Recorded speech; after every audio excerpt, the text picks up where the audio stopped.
কিছু করার ছিল না, বাধ্য হয়ে আমরা মেয়ের দেহ দাহ করতে বাধ্য হই। কিন্তু এখানেও একটা আমার প্রশ্ন, আমার মেয়ে আজকে সেদিন মারা গেছে, শ্মশানের যে খরচ, সেই খরচটা ফ্রি করে দিয়েছে কারা? আমরা জানতে পারিনি কিন্তু আজ পর্যন্ত। কেন করা হয়েছে? কেন?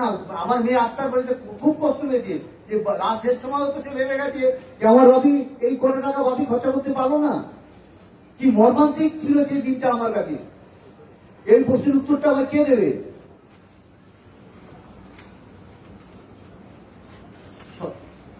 যখন আমার মেয়ের দেহ আমার ঘরে সাহিত্য ছিল, তখন ডিসি নর্থ আমাদের ঘরের একটা গলিতে ঢুকে ঘরের ভেতরে তিনি আমাকে টাকা দেওয়ার চেষ্টা করেন এবং তার যা জবাব দেওয়ার আমরা সঙ্গে সঙ্গে সেই জবাবটা দিয়ে দিই।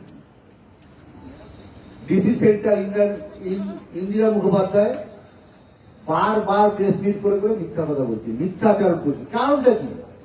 কি কারণে এরা করছেন এই জিনিসটা? তাই কিন্তু আমাদের একটা বিশাল প্রশ্ন আমাদের সবসময় মনে আছে।